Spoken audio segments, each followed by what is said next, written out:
Šis epizodas apie tai, kaip šešėlinė pusė stabdo tavo gyvenimą ir neleidžia gyventi taip, kaip norėtum tu.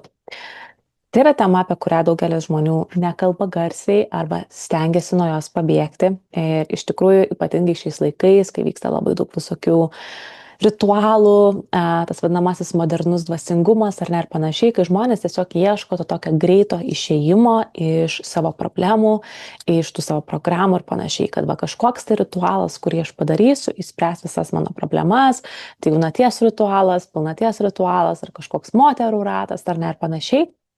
Ir iš tikrųjų retas žmogus pažvelgia tai tiesai į akis, į tas šešėlinės tamsias pusės, kurias mes kiekvieną dieną jaučiam ir iš tikrųjų jos išlenda, bet mes labai dažnai ieškom gal kaltų aplinkoje ar bandom visą tai kažkaip paaiškinti, pateisinti, vietoj to, kad atsisėsti ir ramiai pagalvoti. Ir šis epizodas gali kai kuriems žmonėms, kaip sakant, sutrigerinti ir sukelti tam tikrus klausimus, ta prasme, arba tiesiog prieiti prie tam tikrų temų, kurių jie tiesiog nenori liesti, kurios yra uždarytos tavo stalčiui. Bet jeigu tu nori būti sąmoningas žmogus, kuris gali progresuoti gyvenime, kuris gali daryti kvantinius šuolius, kuris gali pakeisti savo realybę, ar ne, ir turėti daugiau gausos ir taip toliau ir panašiai, tu negalėsi išvengti viso šito darbo, tiesiog netlikti. Nes kas nutinka, kai mes vengiam pažiūrėti į tiesą į akis, mūsų kilimas auga. Mes tiesiog viską kišame po kilimu ir mes tikimės, kad mes tiesiog kažkaip tai išvengsim viso to, ar ne? Bet anksčiau ir vėliau vis tiek mums tenka pažiūrėti į tiesą į akis. Ir galbūt kai kurie iš jūsų jau esat pajutę tam tikras situacijas gyvenime, kai jums reikėjo pažiūrėti į tiesą į akis, ar ne? Ir tikrai, manau, surelatinsit jau dabar, ką aš ir papasakoju. Tai kas yra ta šešėlinė pusė? Tai šešėlinė pusė yra iš tikrųjų mūsų ta tamsioji pusė, tai yra įvairios traumos, yra įvairūs pasąmoniniai įsitikinimai, taip pat yra įvairūs dalykai ir iš praeitų gyvenimų gali būti, kuriuos mes atsinešėm čionais. Bet patys pagrindiniai dalykai yra tokie, kad kai mes buvome vaikai, mes iš tikrųjų buvom kaip kempinės. Visą tai, ką mums sakydavo tėvai, ką mums sakydavo aplinkiniai, mes visą šitą informaciją tiesiog ėmėm į galvą. Nes mes kaip vaikai, mes neturim tos galimybės, kad suprasti, kas tiesa, kas netiesa, ar ne? Ir tos įvairios programos, tam tikrai įsitikinimai, jie pradėjo formuotis ir pas mus. Taip pat vyko tam tikrai įvairūs dalykai pas mus šeimuose, gal pas kažką buvo ir smurtas, gal pas kažką buvo patyčios, gal pas kažką buvo ir kažkokie tai užgauliojimai ir kažkokios tai replikos pastoviai ir kažkoks tai pastoviai baksnuojamas pirštais, koks tu toks ir anoks ir panašiai, ar ne? Tai kiekvienas mes susidūrėm su įvairiais dalykais. Kai kurie galbūt turėjo itin skaudžius dalykus, tai yra itin skaudžios traumos, praradimai, netektis, ar ne? Galbūt ankstyvas laikas, kai tau teko tapti labai atsakingu už gyvenimą, nes tikrai yra labai daug tokių istorijų, ar ne? Taip pat pas kiekvieną iš jūsų bus skirtingi dalykai, su kuo jūs susidūrėt, ką jums teko patirti, ką jums teko praeiti ir panašiai. Ir mes, kai užaugam, ar ne, kai mes tampam suaugę žmonės ant popieriaus, mes iš tikrųjų daugelis žmonių esam šitų dalykų net neišgydę ir netgi gal net nepamastę apie tai, ar ne, ir mes gyvenam savo gyvenimą su visais šitais dalykais. Taip pat per tuos visus gyvenimo metus atsiranda dar kitų dalykų, dar tam tikrų įvykių ir iš tikrųjų yra žmonių, kurie netgi savo emocijų, jie tiesiog bando laikyti viską užspaudę. Vietoj to, kad iš tikrųjų tas emocijas išleisti, kas vėlgi dar viską kaupia jūsų kūną ir dėl ko iš tikrųjų žmonės ir pradeda sirgti įvairiom ligom, ar ne, atsiranda įvairūs negalavimai ir panašiai, nes iš tikrųjų viskas eina iš mūsų užpūstų emocijų, iš to mūsų kūno, kuriuo mes nematom plika akim, visą tai pereina į fizinį kūną, ar ne?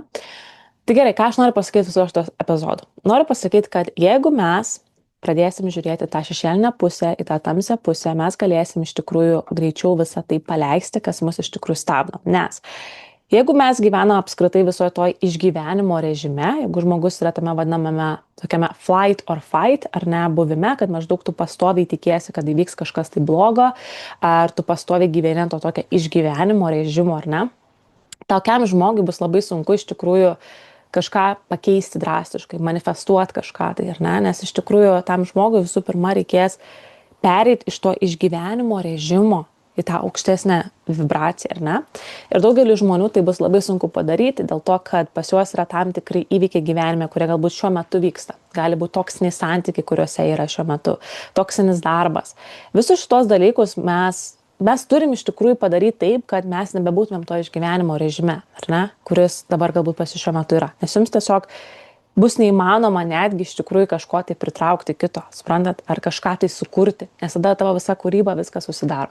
Tai čia galbūt yra jūsų dabartinė situacija, kurioje jūs esat. Bet galbūt jūs esat tokioje situacijoje, kur jūs galbūt nesate išgyvenimo režime, kaip ir dabar, savo dabartinėje situacijoje, kad pas jūs yra finansai ir viskas ten santykiai, viskas veikia, normalu. Bet jūs vis tiek turi tam tikrą šešėlinę ir tamsią pusę, kurią jums reikėtų pažiūrėti jas akis. Tai aš, pavyzdžiui, praleidus tikrai nemažai laiko Balyje ir įdama į praktikas su nuostabiu žmogum Byronu, iš tikrųjų kas nors būsite Ubude, būtinai nuvykit jo klases, jūs pamatysite iš tikrųjų, kaip jisai veda jogą ir jo joga yra visai kitokia. Joga yra labiau su ta tokia empowerment joga, kai iš tikrųjų mes gaunam tam tikrus klausimus ir visos tos praktikos esmė yra iš tikrųjų pažiūrėti tiesiai į akis.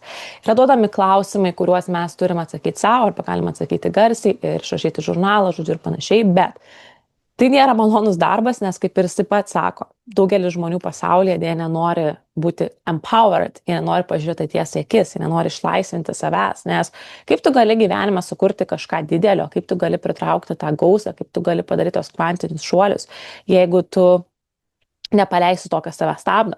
Tai yra paradoksas iš tikrųjų. Ir tu gali žinoti labai daug, tu gali eiti visokius kursus, tu gali žinoti apie visus savo human designus, tu gali atlikinėti vairius tenais pilnaties ritualus ir panašiai, bet jeigu tu nepadarysi to šešėlinio darbo dalies, tu toliau stovėsi vienoje vietoje, supranti, nes pastoviai pas tave išlys tie patys dalykai, kurie tave stabdo. Tai kaip tai padaryti? Pažiūrėti jas į akis. Tai yra iš tikrųjų pati geriausia terapija man asmeniškai, tai yra žurnalo rašymas. Ir aš tai darau, aišku, ir toje praktikoje yra duodami tam tikri klausimai. Ir tie klausimai yra tokie, kurie maždaug, kaip sakant, klausinėja tų tam tikrų dalykų, kurie mums yra automatiški. Tai kaip pavyzdžiui, nežinau, mąstyti tam tikrų modelių. Tarkim, mąstyti, kad, čia kaip pavyzdys, ar ne, kad, tarkim, pinigai gali tikti sunkiai. Tai čia kaip pavyzdys, ar ne? Ir esmė tame, kad mes ir pradedam klausinėti tų visų programų, kurios yra mūsų galvoj, kurios mūsų iš esmės stabdo ir klausinėti, iš kur iš vis atėjo šita programa. Kas iš vis tai pasakė, kodėl aš taip galvoju, kodėl aš tom tikiu, suprantat?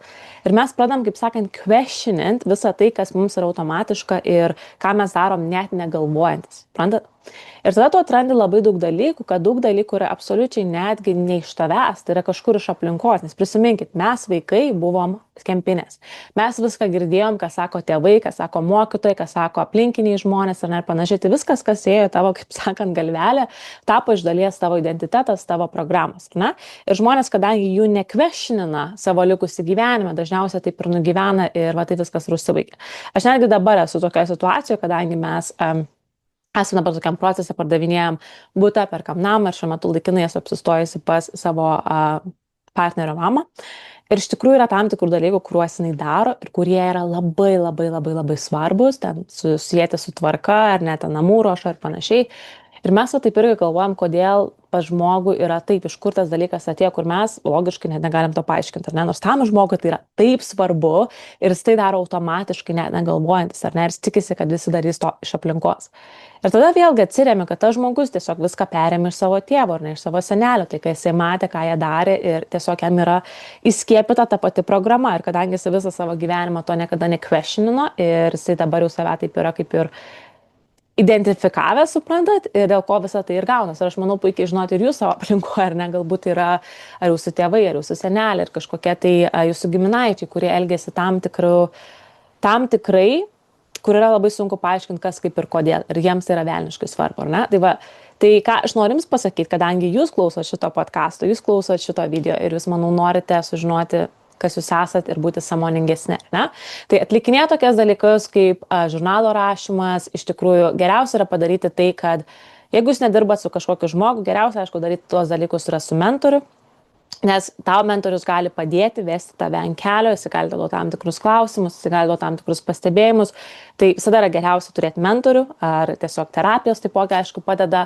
Ir tikrai terapijos tai nėra kažkas tai labai blogo, kad eina žmonės, kurie yra ten psichiškai nesveiki, ar ne. Tai iš tikrųjų terapija yra visiems žmonėms sveikas dalykas ir eiti pas terapeutą, per psichologą ar turėti mentorių yra tikrai normalus dalykas žmogui, kuris nori iš tikrųjų progresuoti ir įsigryninti tam tikrus dalykus.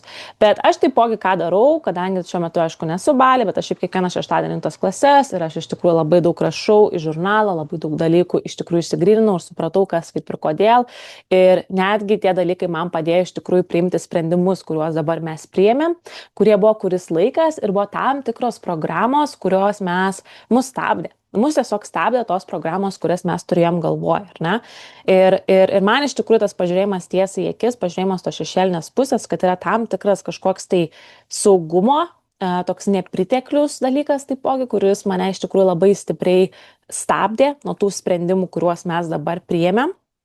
Ir iš tikrųjų tas pažiūrėjimas tai tiesiai į akis, toks, va, kaip sakau, viso to, suprantat, challenginimas iš tikrųjų suteikia laisvę. Suteikia laisvę pradėti kurtis naują gyvenimo etapą, suprantat?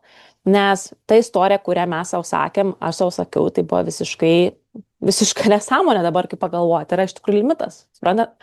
Tai va, tai žurnalo rašymas, iš tikrųjų, tai yra pati geriausia, jeigu jūs neturit galbūt galimybių dirbti su kažkokiu tai žmogu, žurnalo rašymas yra iš tikrųjų labai, labai geras dalykas, nuo kurio galite pradėti. Tai galite, pavyzdžiui, dienos eigoje užfiksuoti tam tikrus dalykus, kurie pas jūs atėjo, galbūt tam tikri triggeriai, galbūt tam tikros situacijos, kad kažkas įvyko, kažkoks konfliktas, kažkoks tai nepasitenkinimas, ar ne, tikrai dienos eigoje jūs pajausite tam tikrų dalykų iš savęs, iš savo tos visos šešėlinės pusės, iš savo ego ir pradėtos dalykus rašyti. Kas įvyko? Kodėl taip įvyko? Ir pradėti klausti to, neieškoti kaltų aplinkoje, kad mano vyras, mano ten kolega, bosas, dar kažkas, bet pačiam pradėti iš tikrųjų klausti tokių klausimų, kodėl mane šita situacija privertė taip jaustis, kodėl aš taip pasielgiau, ar ne? Ir kokie yra mano įsitikinimai apie tai, iš kur šitie įsitikinimai atėjo. Ir jūs pradėsit matyti labai daug dalykų, kas yra kaip. Suprantat? Bus daug dalykų, kurie bus nemalonus, nes dažniausiai visa tai, kas mus skaudina šiuo momentu, yra, sakau, atėję iš mūsų vaikystės, paauglystės traumų ir yra galbūt daug dalykų, kuriuos reikia gydyti ir su profesionalais, nes, sakau, pas kai kuriuos žmonės gali būti labai stiprus išgyvenimai, kurie yra vis dar, kaip sakant, supresinami, uždaryti ir kol jūs tų dalykų neišhylinsit, tai jūs, mėlėjai, tiesiog stovėsit vienoje vietoje, kad ir kiek jūs darysit manifestacijų, kad ir kiek jūs darysit meditacijų, kad ir kiek jūs klausysit ir skaitysit knygų. Bet kol savo to tamsios šešėlinės pusės jūs neišhylinsit, tol jums bus sunku judėti prieki. Ir aš žinau, kad yra kažkas, ko daugelis nenori girdėti, nes pati irgi turiu vieną skambutį, iš tikrųjų su viena mergina, kuri investavo į mano mentorystę, mes turėjome su labai nuoširdų skambutį, mes žiūrėjome jos human design, mes žiūrėjome jos iš tikrųjų astrologinį žemėlapį ir žmogus turi labai daug potencialo, labai daug energijos, kuriuos jinai neišnaudoja atitinkamai, jinai išnaudoja ne ten, kur reikėtų išnaudoti. Ir jinai tai daro tikrai ilgas laiko tarpas ir žmogus yra patogume, kaip sakant, dėl to, kad yra, aišku, pinigai suteikiami, apmokami mokesčiai, bet tas darbas pačiai nepatinka ir daro tai tikrai ilgą laiko tarpą. Ir žinai, kaip sako, aš ten dariau tam tikras tenais ritualus, ten taip toliau ir panašiai, žinai, pas kažką tai ten kažkokią tai, žinai, ritualą išvalymo.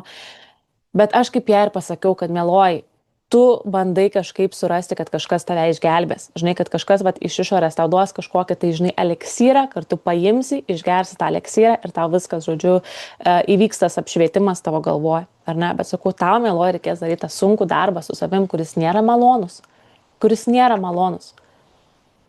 Bet tave tai išlaisvins. Finale tave taip išlaisvins, kad tu iš tikrųjų galėsi tą savo potencialą, kur aš matau tavo žemėlapiuose, kokia yra tavo gyvenimo misija, ką tu turėtum daryti ir kaip tu turėtum daryti, tu pradėsi iš tikrųjų jausti tą energiją visam tam, suprantat? Tai va, ir dėl ko aš ir nusprendžiau rašyti šitą epizodą, nes aš manau, kad šiais laikais yra labai daug informacijos, manifestuok, ar ne, daryk tą ar tą, tenais 11, 2, ten visokio, ar ne, knygų ir taip toliau ir panašiai. Bet iš tikrųjų šitas dalykas, jisai realiai nulems viso ko pagreitį, suprantat? Taip kad aš labai visus raginu rimtai apie tai mąstyti, pradėti daryti, sakau, žurnalo rašymo terapijas, galima garsiai su savim kalbėti, galima įti kažkokias tai praktikas, terapijas ar susirasti žmogų, kuris gali jūs palaikyti visoje šitoje kelionėje ir jūs pradėsit matyti, kaip pas jūs pradės gerėti absoliučiai viskas aplinkui. Tai nebus fainas periodas, tikrai reikalaujantis daug ašarų, bet prisiminkit, mėlyjei, kad ašaros juos mus išvalo, mums leidžia paleisti ir tas emocijas, kurios yra užspaustos ir mums leidžia iš tikrųjų įsilaisvinti, nes kai mes paleidžiam kažką tai, mes visada gaunam kažką tai atgal. Ne? Lygiai tas pats yra su daiktais. Aš, pavyzdžiui, dabar esu procese, kaip sakau, tašių gyvenime ir tikrai teko paleisti daug daiktų, kur vis galvoji, man to daikto prireiks gal neprireiks, gal prireiks ar ne. Ir iš tikrųjų tada tu pradedi galvoti, prasme, tai jeigu aš tų daiktų nepaleisiu, nes aš galėsiu skristi į Aziją dabar su 35 kg. Tai kaip aš galėsiu įsileisti naujus daiktus, kaip aš galėsiu įsileisti naujus drabužius, tarkim, ar ne, ar panašiai. Kaip aš galėsiu tada leisti naujai versijoje savęs ateiti pas mane, jeigu aš nesugebu paleisti to, kas jau yra sena, man nebetarnauja. Suprantat, tai yra lygiai tas pats visur kame. Čia yra labai paprastas pavyzdys, kas mums visiems yra suprantama, ar ne, materija, daiktai ir panašiai. Tai pradėkime nuo to, kas mūsų yra šiuo metu drabužinėse, spintose, stalčiuose, ko mums iš tikrųjų nereikia, bet užima bereikalingą vietą. Kad mes galėtume įsileisti naują energiją į savo namus, į savo stalčius, į savo lagaminus ir taip toliau ir panašiai, ar ne? Tas pats yra su santykiais. Kokie yra santykiai, kurie mus stabdo, limituoja ir neleidžia mums iš tikrųjų pritrauktų žmonių, su kuriais mes norim, iš tikrųjų mes esam verti, ar ne? Kokios veiklos mus limituoja, kokie darbai mus limituoja, kad mums neleidžia iš tikrųjų pritraukti, kas mums yra skirta ir kur mes turėtume eiti. Taip kad, mėlyjei, nebijokit paleisti, nebijokit pažiūrėti į tiesą akis, nes tai jūs išlaisvins, tai suteiks daugiau vietos tam, kas turi ateiti. Bet jeigu mes pastoviai busim įsikibę į tą patį, per tą patį ir mes nequestionsim, neklausinėsim tų programų, su kuriuo mes gyvename ir elgiamės kasdienės nemastant, niekas pas mumis ir nesikeis. O aš manau, jeigu tu čia klausai, jeigu tu esi, tu nori pokyčių, tu nesi ta didžioji dauguma, kurie tiesiog eis, egzistuos ir eis tiesiog kur vėjas nuneš. Tu nori pokyčių gyvenime. Taip kad ačiū, kad klausai. Ir taip pat noriu priminti, jeigu tu nori pasinerti viską giliau, šiuo metu aš vedu programą Tavo energetinis kodas, kurioje gali išmokti apie save, savo potencialą per Human Design, per astrologinį žemėlapį. Mes turime 6 modulius, kurie bus įrašyti į platformą, taip pat 2 grupinius skambučius ir taip pat turi galimybę dirbti su manimi asmeniškai. Tai yra iš tikrųjų 60 minučių skambutis kas mėnesį. Tačiau mano durys yra atviros žmonėms, kurie yra tikrai norintys pokyčių ir kurie tikrai yra pasiruošę pažiūrėti tiesiai į akis ir dirbti su savimi sąmoningai. Taip kad visa informacija yra sukelta epizodo aprašyme, gali prisijungti prie grupinio formato arba prie individualaus formato taip pat. Ir jeigu tau šis epizodas rezonuoja, nelaikyk jo savo, pasidalink su savo aplinka, galbūt nusiųsk žmogui, kuriam reikėtų išgirsti šią žinutę ir nepamiršk palikti įvertinimo šiam podcastui. Ačiū, kad esi ir iki kitos.